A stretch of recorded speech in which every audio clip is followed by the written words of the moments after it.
traveler, Paimon. I suppose your story is ready. Yep. How about you? Do you need some more time? No need. I am also ready to tell my story. Paimon calls dibs. Paimon first! Please, go ahead. Okay, here goes. Once upon a time, there was an evil researcher who went into the mountains and did a crazy experiment on whopper flowers to transform their appearance. After a lot of pain and suffering, the whopper flowers finally took on a human form. Then they stood by the side of the mountain to wait for unsuspecting bypassers. To whoever spoke to them, they would ask them questions such as, "Who am I?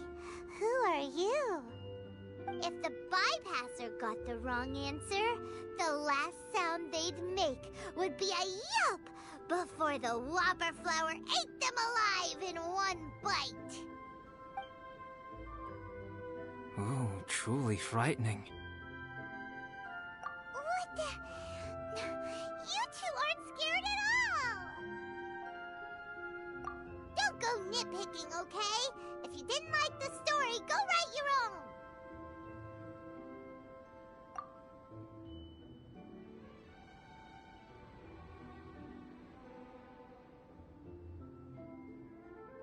In other words, the whopper flowers would ambush and then completely replace their victims. And then what? Go back to where the person lives? Enter their home? Eat their whole family? Paimon made up this story, but now Paimon's the one who's scared by it. It's a good story. Oh, may I write it down? I may bring it up in future conversations. What for? Just to scare people with? Yes. You've got a real mean streak, Albedo. Mine is a little longer than yours. It starts with an alchemist. A great alchemist once created Subject 1. Subject 1 was her proudest achievement, and successfully blended into human society. No one ever would have thought that this friend of theirs was in fact a synthetic human. However, unbeknownst to Subject 1, the alchemist had tried the same experiment many times before he had come into being. Some of the rejects from failed experiments had been discarded, but had not died. Subject 2 was one such failed experiment. He was swallowed by a great dragon that came to rest upon a snow-swept mountain. Many years later, he was resurrected by the dragon's mysterious power. He saw all kinds of people on the mountain, including Subject 1, who had somehow miraculously blended in among them. Never in Subject 2's wildest imagination had he thought it possible for experimental life forms such as they to deceive everyone so successfully. He saw the way humans accepted Subject 1 as a friend, witnessed their affection as they addressed him by name.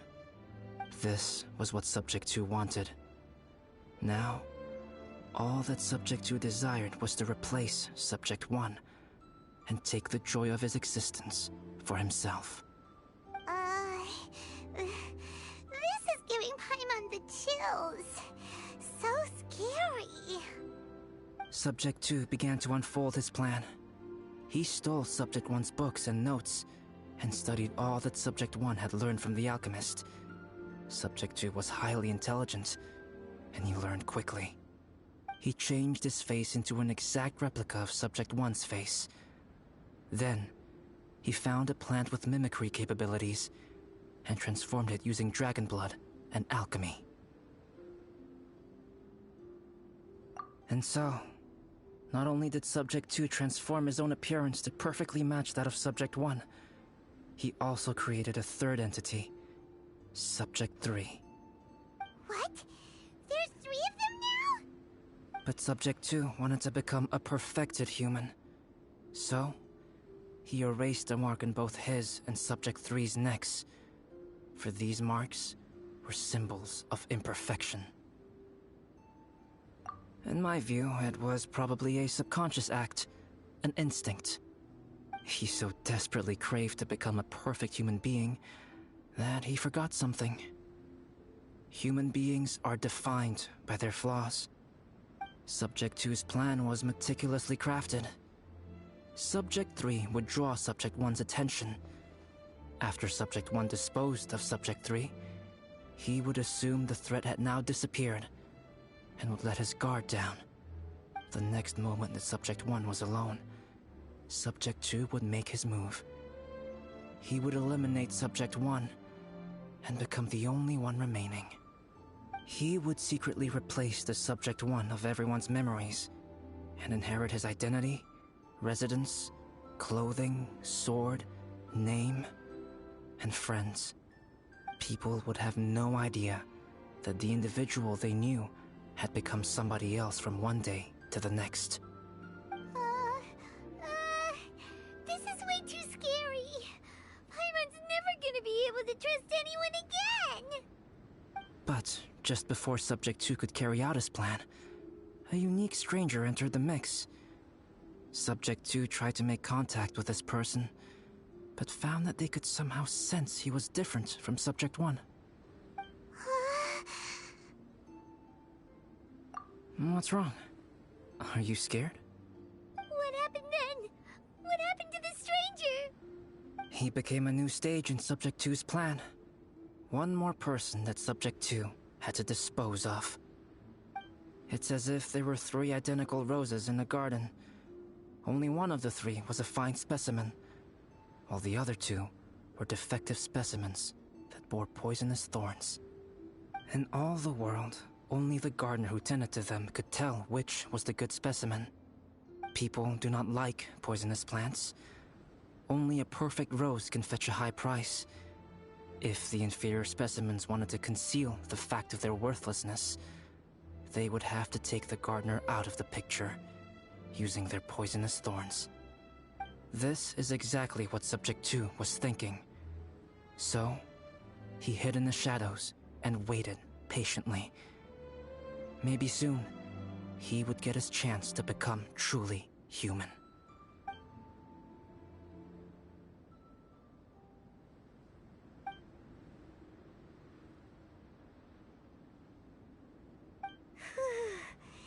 That was intense!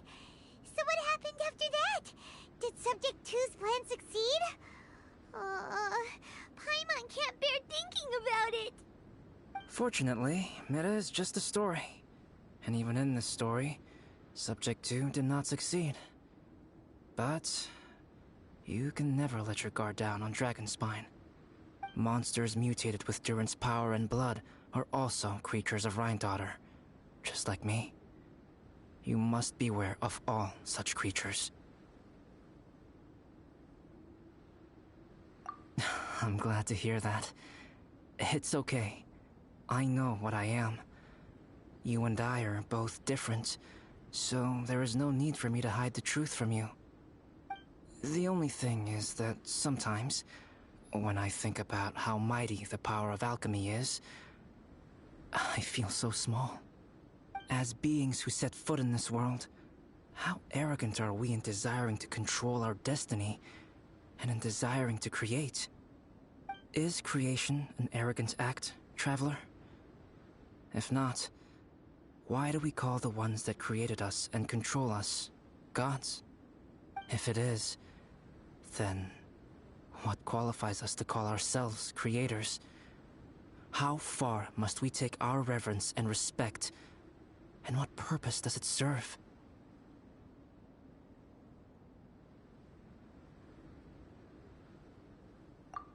Nothing special, but whenever I think about it, I feel a twinge of grief.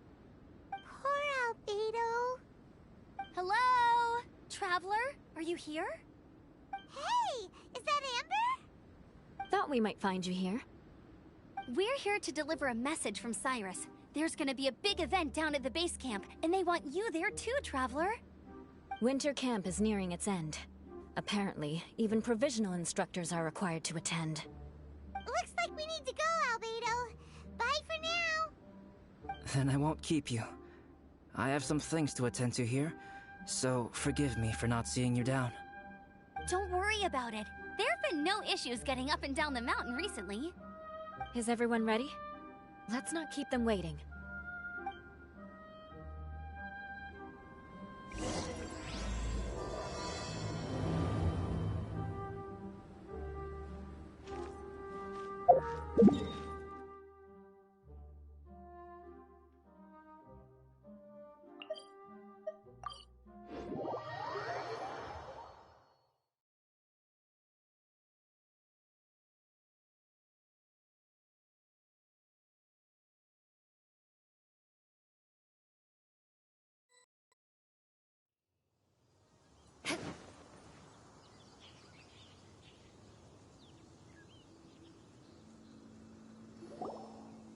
Huh? Who is this guy?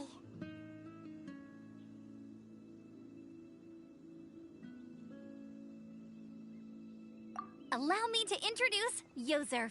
He's Joel's father. Dad, this is that traveler I was telling you about. The traveler's helped me out loads in the past, and this time we even built a snowman together. Joel has told me everything about you. I can't thank you enough. Wow, this is amazing! Wait a second. Why is Cyrus discreetly wiping tears away? And what is Pallid doing here? Pallid is the hero of the hour this time. Go on, Pallid. Tell us what happened in your own words. Okay. The weather was fine on that fateful day, and I had a feeling that Lady Luck was smiling down on me. So I trusted my gut and set off to explore somewhere new, somewhere dangerous. Because where there is great danger, there is also great treasure. Why does this sound so hard to believe?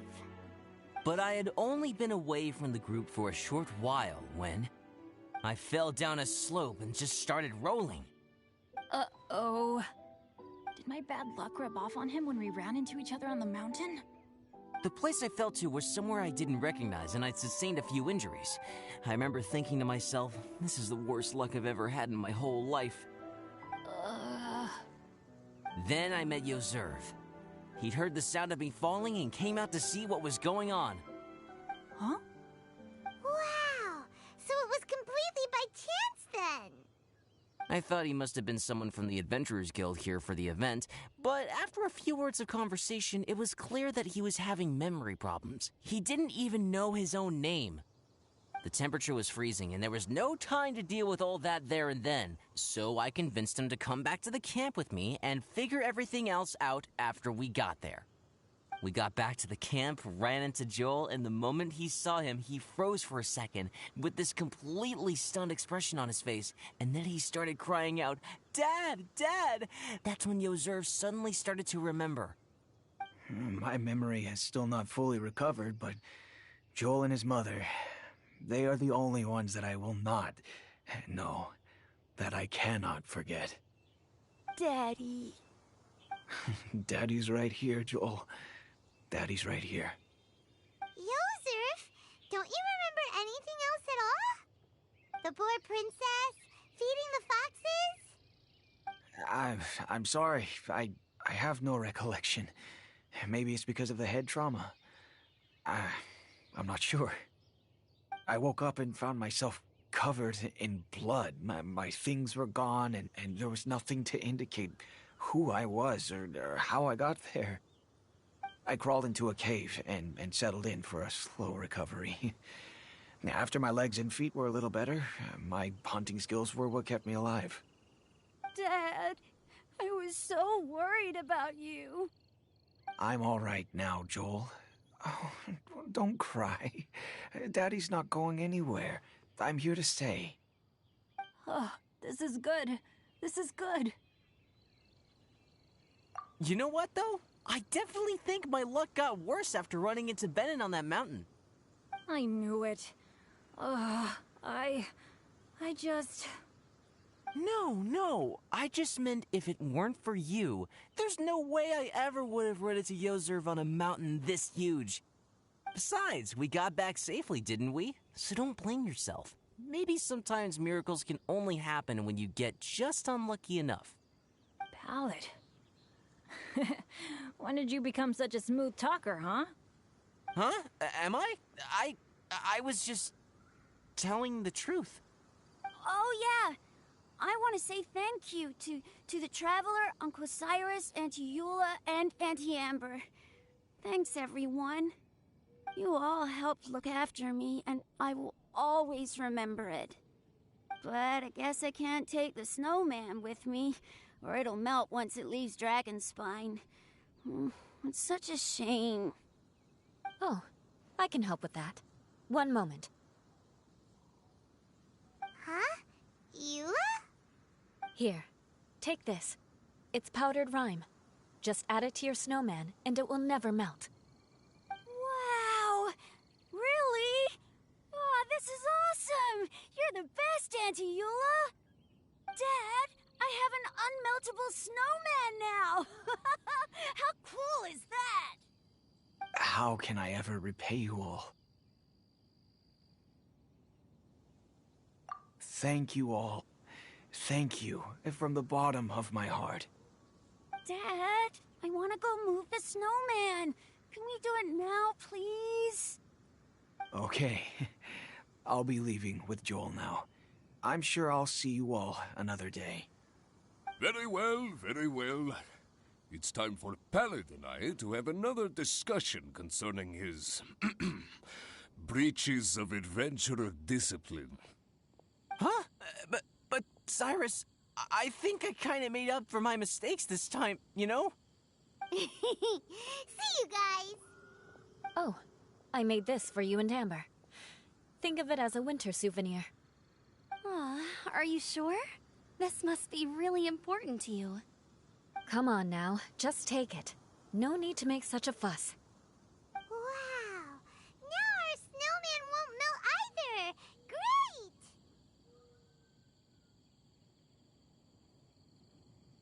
You're welcome. Just keep it. That's all I ask. Amber and I have some business to attend to now. See you later. Everyone's gone. Seems like they've all got their own stuff to do now. Oh! You know what? We've been on Dragonspine all this time, and somehow Paimon still forgot to ask Albedo about how to make a fruit juicifier machine that could keep the juice fresh. Maybe we should try Timaeus again. He does seem pretty eager to please after all.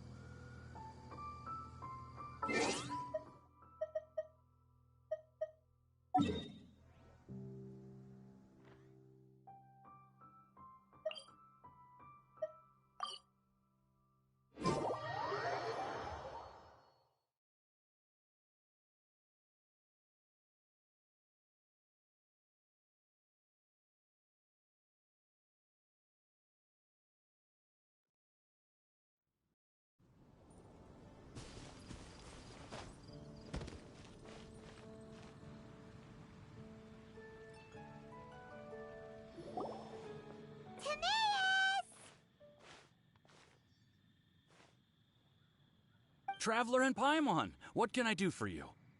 Wait a minute. You've got that mischievous look on your face. Oh, you're not still thinking about that ridiculous juicer thing, are you? Timaeus, will you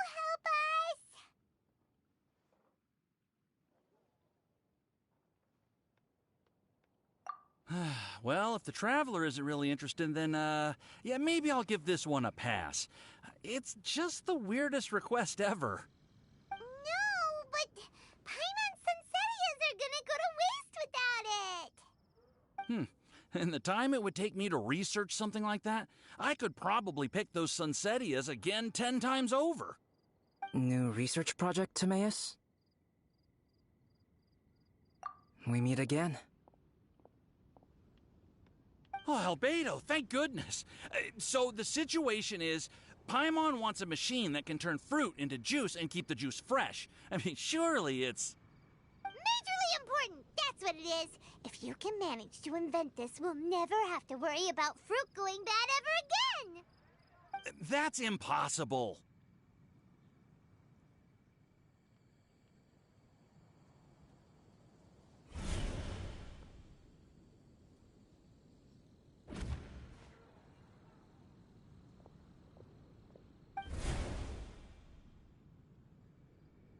Turning fruit into juice is not hard, but keeping it fresh is more difficult. But if you simply want to keep the fruit from rotting, there are many ways to achieve this. Right, Traveler?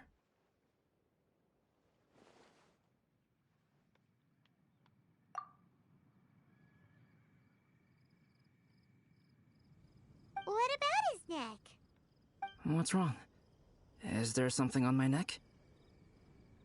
From the look on your face, it's as if you thought I just played a practical joke on you that was in exceedingly poor taste.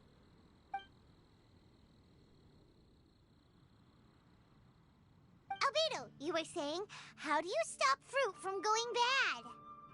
Well, one way would be to bury your fruit on Dragonspine, where the snow never melts all year round. But then Paimon won't be able to eat them! You could always live on Dragonspine. No, too cold for Paimon. Or you can give the fruit to me, and I would take it to Dragonspine for you. But since you don't like the cold, you'd have to send someone else to pick them up when you want them. This is where you come in, Traveler. Suddenly sounds a lot more feasible with other people doing all the work. Okay then, shall we go with that idea? Fruit buried on Dragonspine will stay fresh for much longer. However, it is also possible that the fruit will sprout and grow into fruit trees. Who knows? Maybe the next time you visit, it will have grown into an orchard. You can water the trees, add fertilizer, and when they finally bear fruit, you will have some fresh sunsettias. No way! Then Paimon will have to be a gardener! That's not the goal here. Oh? Well, I don't think being a gardener is so bad.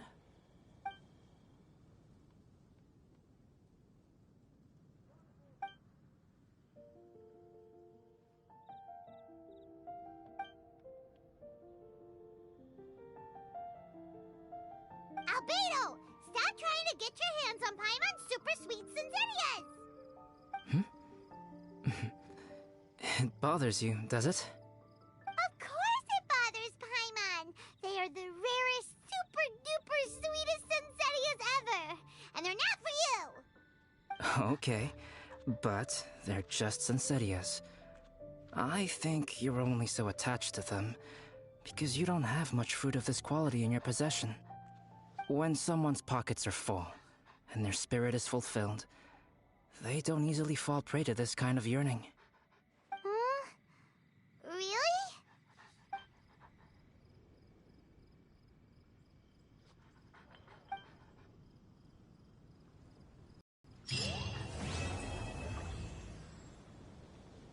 Welcome. How can I help you? 16.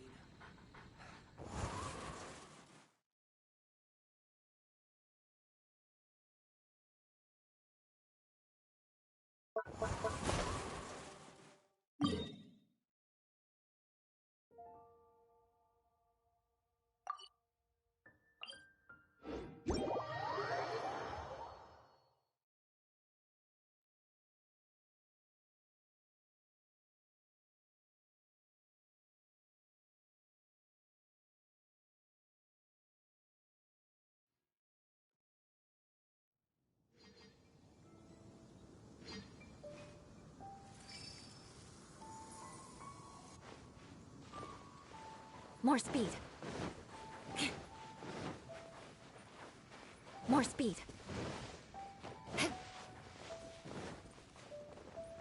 More speed.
you.